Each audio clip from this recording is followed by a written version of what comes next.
doing something real quick. I gotta let you watch me crop and edit this window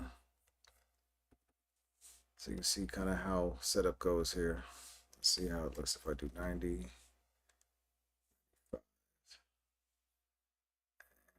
To the right, we're gonna chop 95 off over there too. Looks like 100 to be better there. So chopping some space off of the left and right sides of the image.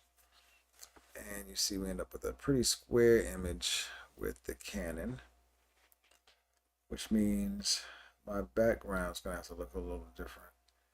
I don't want it looking like that, right? So I need to create a black and white background. Let's create those.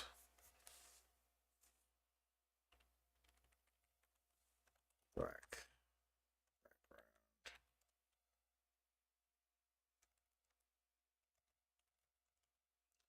3. And let's, oopsie, that's the wrong thing. My bad. Sorry about that. Canon with the black background to pop up here. So color source, want a black color source. Black color source. Canon. Create a white color source Canon as well, but let's get this set up first. So black, let's shrink it down to be just bigger than the window that we are broadcasting from, right? So we're just a bit bigger. Let's go take it behind the Canon. And we gotta crop this one. So let's go to filters, go to crop pad, and we want to drop, let's say 100 pixels off the left. Nope, looks like more than that. Let's try 130, 120, 125. All right. Same from the right, 125. See how that looks. So we dropped 125 off each side. We still got too much space on there, so let's go drop 135 from each side. And looks like we can go to 145.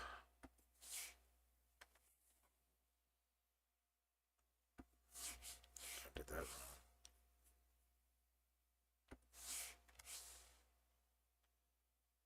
Well, looks like 150. 150. 150. Let's close it. Drag it over. Looks like we got about a perfect border on the background of that, right? Let's hide the color sources from earlier. Let's put a white color source out here as well. So color source, let's name it white color source Canon. Let's make sure that color is actually white. It's gray right now. Take it all the way to white. Hey. Let's make sure that my audio's crispy too. All right. We got a white background. Let's just drag it down size-wise. It's way too big, as we can see. So we're gonna do some take a filter and we're gonna chop that down too. So we want to add a crop and pad filter again on here, and let's just drop 150 from each side on this first. Probably should have left about 5 once. Let's go to 145. No, we're gonna do 150. I think we can trim the one in the middle a little bit more. We can trim the black one a little bit more if we get this one right. All right, so first let's move this behind the black color source. Now we got black and white. Boom. Actually, I think I can probably rock with that for right now. It's not perfect. It's kind of clunky. It's bigger than I would prefer, but I can work with that. One other thing we need to do though is make sure my logo animation ideally is up on top. Let's get all the logos and everything spinning on the top. Even above the cannon, right? There we go. Let's get these spinning. They spinning. They spinning. All right, let's see how that looks. That looks decent. That black border is going to annoy me though, so we are going to have to trim that a little bit more. Let's take that to 155 on both sides. It's good people on both sides. Yeah, I like that. I like that. All right, so let's do that with the white too. Let's go to filters on the white. Let's try 155. Both sides here.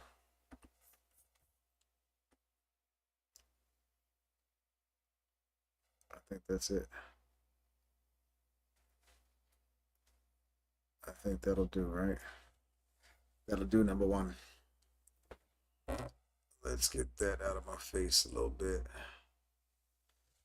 All right, how we looking? I like the yellow rustic look, honestly. I like the color grade on that. But one thing I don't like is how much that is in the way. It's a bit of a distraction. I prefer not to have my face on camera, but I don't want to be creating unnecessary distractions, right? So, boom, we got a new image with the Canon.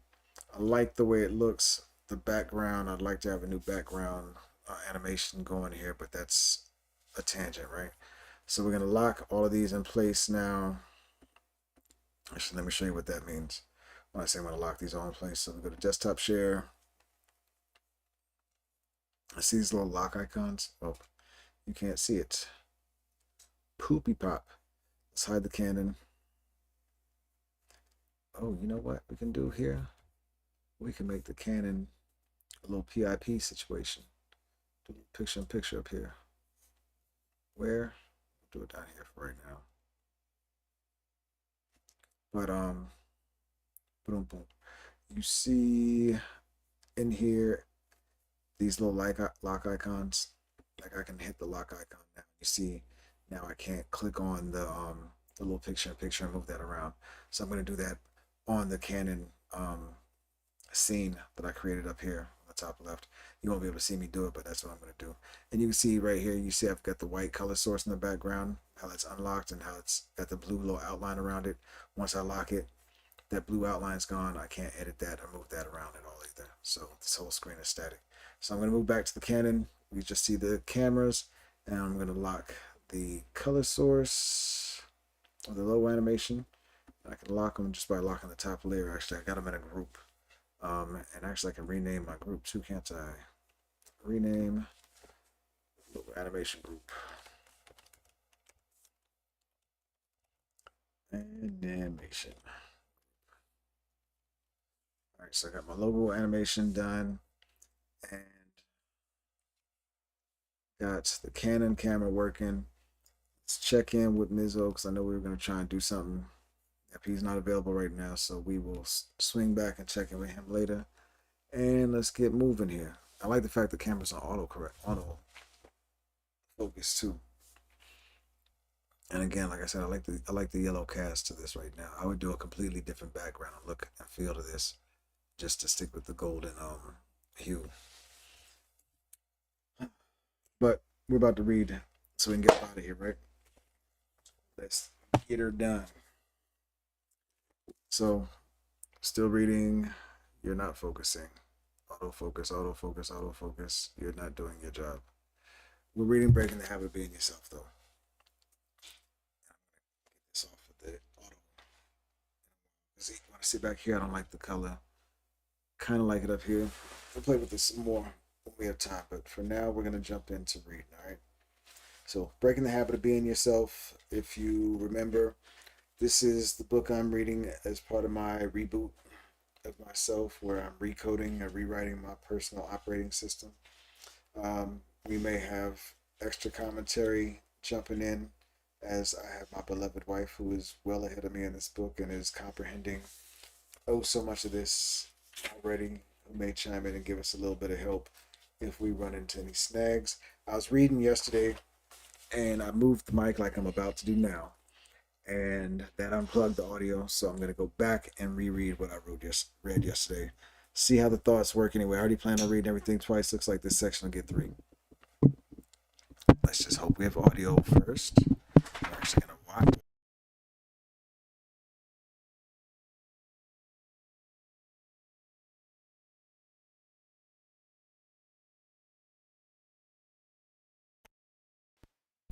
Yeah.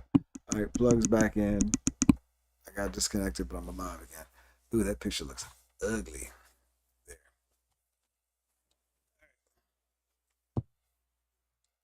Let's go. Got audio, we got visual, and that border is way too thick, but I'm not going to get distracted by that because I'm going to look at the book. If you remember, I always prefer to get a little water first because I got the yawnies that happen when I read. Yawnies.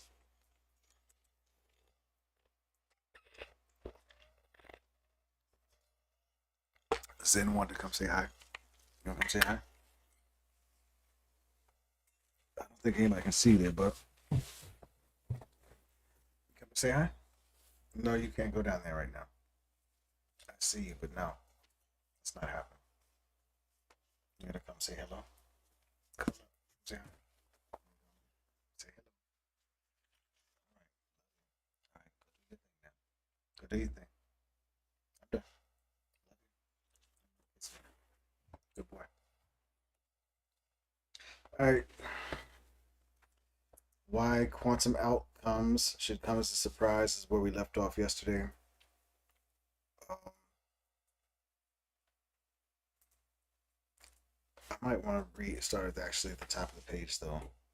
Just thinking about this because if you remember, we if you remember where we were last time, I was actually reading on mic. This image looks crappy. Last time I was reading on mic,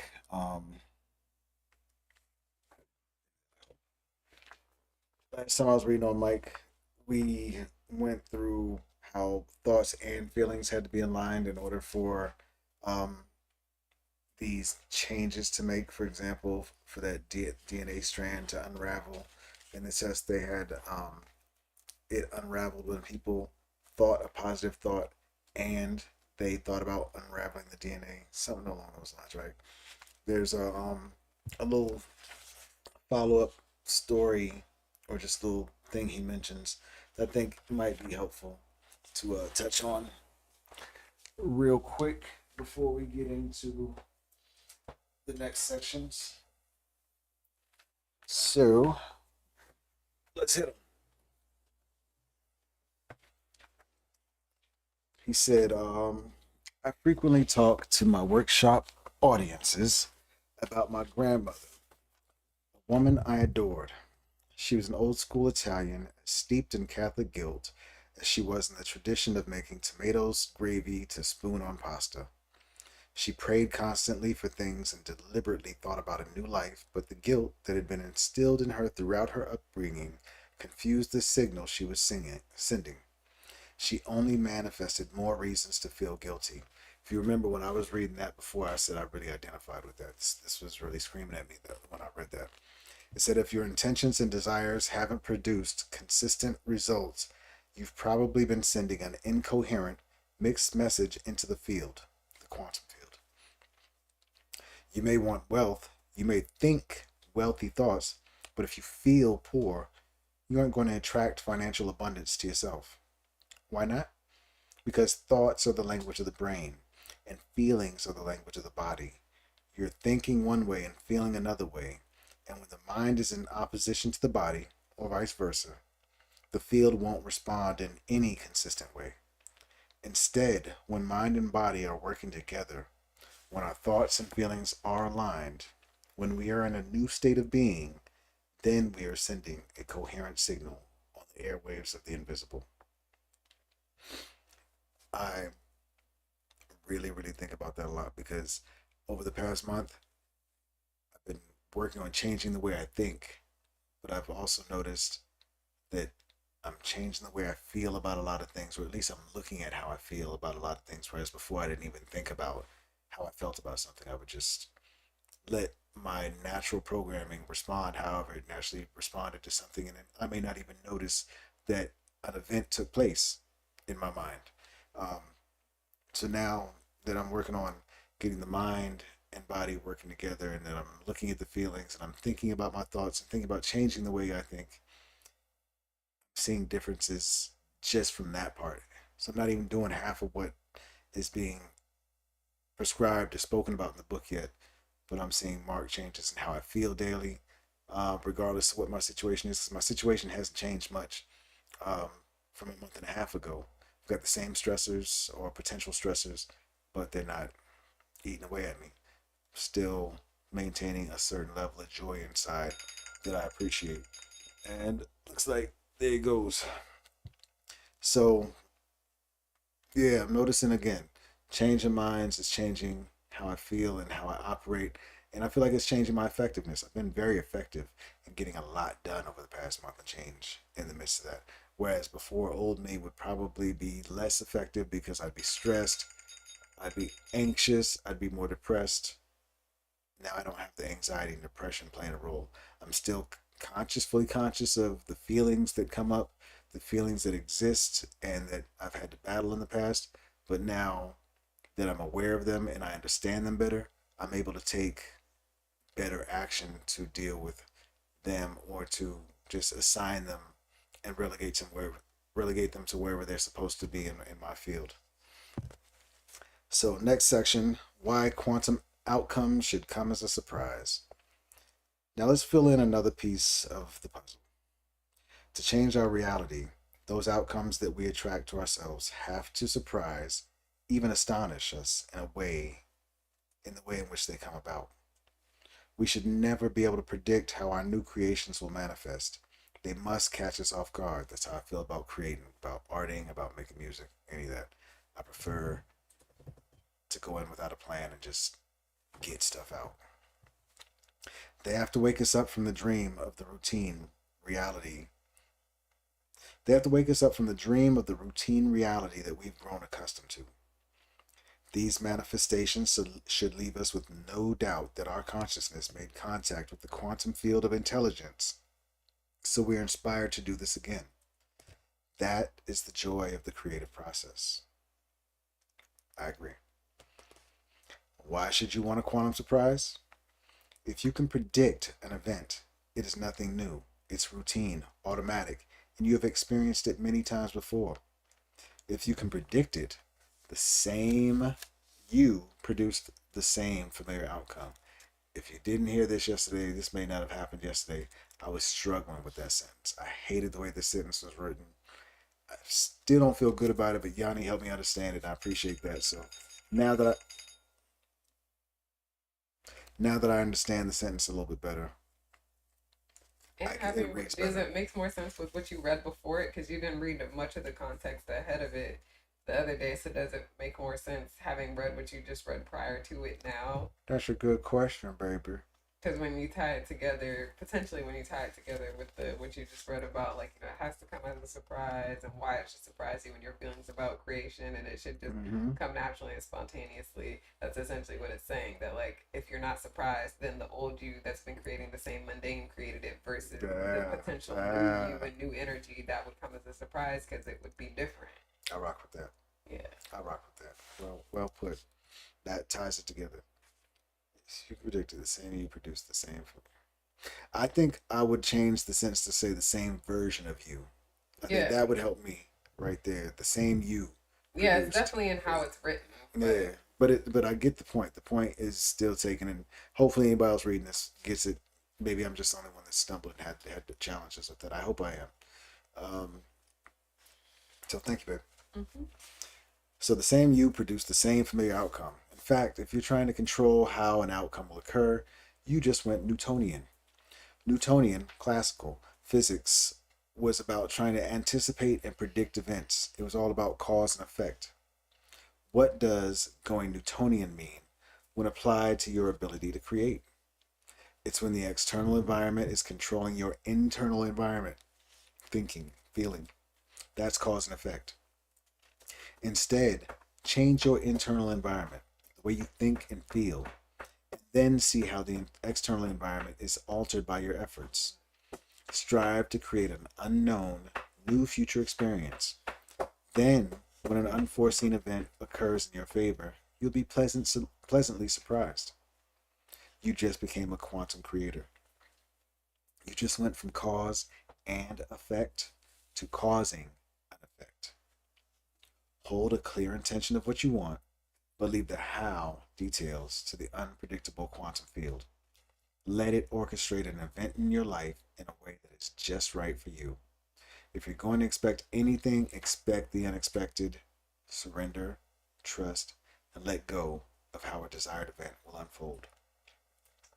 This is the biggest hurdle for most to overcome because we human beings always want to control a future reality, the unknown, by trying to recreate how it occurred in a past reality, the known. And it's funny because this is something that my man Mizzo, who's texting me now, has been talking about on a couple of different situations and how he's had to let go of the ways that he envisioned things going in order to make sure that what he's working on is actually going to succeed. Uh, Give me a sec. Battery's going low on the Mac. All right, we got juice. So, and I can relate to what Miz was talking about there. I've had to do that quite a bit myself over the past year or so as I've been working on learning how to build with others. When you're building with others, being rigid and being stuck to a specific vision of what you want doesn't leave room for the group's will to play a role in what's about to come. And my experience so far, it just doesn't work. Trying to steer something to fit your vision. But now understanding I don't have to have a clear vision of what things will look like in the end, other than knowing that this is the results I want. For example, I want to still be helpful to other creators and artists in the future. The ways that I thought that was going to happen are nothing like what I'm seeing happen in my life and happen with the creators I'm working with or supporting or just building with and collaborating with. I'm not seeing that, what I envisioned before. But I'm still seeing something that's fulfilling, that's beautiful, and that I appreciate just as much as I would have if things had panned out the way that I planned and hoped in my head. Honestly, even better than I could have planned or hoped in my head because the vision I had in my head was still messy. Honestly, this new vision or the reality that's coming about as a result of just taking the steps is way more rewarding than I ever could have imagined because I never would have imagined all the different components that are coming to play. The gray skulls, the rap heads, the all the different people in the Web3 space that I'm connecting with and building with who are actually genuinely looking to improve themselves and the world around them. Not the people who are just out here in Web3 who are just talking that good talk and still just trying to figure out how they can serve themselves and how they can make themselves look and appear to be whatever. Um, so I'm I'm getting the lesson, man. So we'll read one more section and then we'll go because I've already been spent too much time on camera today working on getting the canon up and going, and I want to make sure that I'm fully prepared for this evening's stuff, and I want to try and knock out one more thing. I actually want to catch up with Mizzo and work on something. We're working on Cardano, getting familiar with Cardano, learning more about it. I've been reading articles here and there. He's been deep in his reading and studying, but he's helping me get started. We got a test wallet for me opened up yesterday, the day before. And we need to proceed from getting the test wallet to him transferring some items to me in my wallet and me looking at different places maybe I can use the wallet and me learning more about Cardano in general. Um, so let's do this last section and then we'll move on. So quantum creating, giving thanks before receiving an outcome. This is one that I actually like the way it went.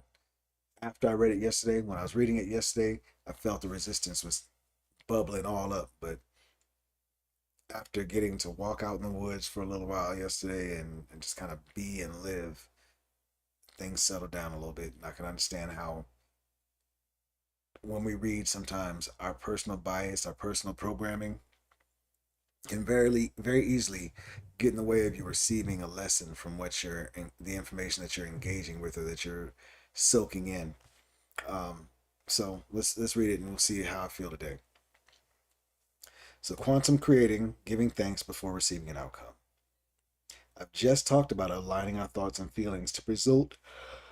I've just talked about aligning our thoughts and feelings to produce the result we want. Yet in the process, letting go of the details surrounding how that event will come about. That's a leap of faith, and it is necessary if we are to exchange a life of humdrum, predictable outcomes for a joyful life of new experiences and quantum surprises. As I was mentioning yesterday, part of what already set me up, or would have set old me up on this part, is that word faith, because in my mind I associate faith with religion, and if you know me, I am not a proponent of religion. I'm not necessarily, I don't bash religion, but I know it's not for me. And I want everybody to use what's best for them and what makes them be the best version of themselves. But for me, that can be triggering for me. And I'm still breaking down and working on the why it's triggering and all that. So you'll see that on as we go through this travel because like I said, I'm rebooting, I'm recoding, and I'm recording. I'm showing you guys, I'm sharing the process. um so that's a leap of faith, and it is necessary if we are to exchange a life of humdrum predictable outcomes for a joyful life of new experiences and quantum surprises. But we'll need to make yet another leap of faith to bring what we want into reality. Under what circumstances are you typically grateful?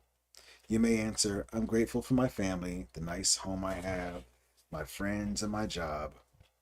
What those things have in common, though, is that they're already in your life.